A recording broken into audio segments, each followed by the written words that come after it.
లడఖ్ ఇంకో నేపాల్ అయ్యే స్టేజ్‌లోకి వచ్చింది. నేను ఆల్మోస్ట్ 5,000 మంది ప్రొటెస్టర్స్ రోడ్డెక్కి బిల్డింగ్‌లని, గవర్నమెంట్ ఆఫీస్‌లని, బీజేపీ పార్టీ ఆఫీస్‌ని తగలబెట్టారు. దీనిలో పోలీస్ కూడా ఇన్వాల్వ్ అవ్వడంతో ఆల్మోస్ట్ 4-5 మెంబర్స్ చనిపోయారు. మనం చూస్తే లడఖ్‌లో ఇప్పటివరకు ఇలాంటివి జరగలేదు.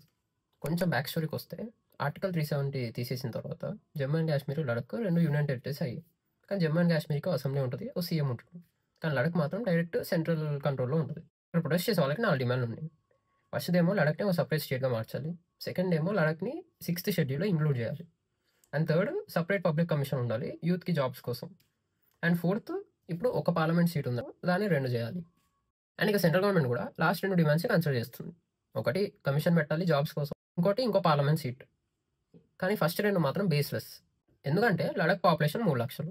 ఉన్న 3,00,000 మందికి సెపరేట్ స్టేట్ ఇవ్వాలంటే అది ఇంపాసిబుల్. ప్లస్ లడఖ్ ఉన్న పొజిషన్ ఒక సైడ్ పాకిస్తాన్ ఉంటది. ఒక సైడ్ చైనా ఉంటది.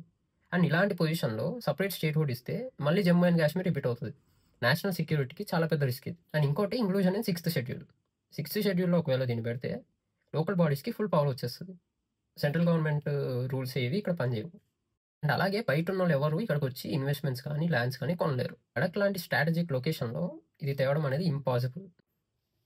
అండ్ ఈ టైంలో ఇలాంటి లొకేషన్‌లో ఈ ప్రొటెస్ట్ జరగడం అనేది బయట నుంచి ఎవరో ప్లాన్ చేసి చేస్తున్నారు అనేది చాలా మంది డౌట్. మీరేమనుకుంటున్నారు?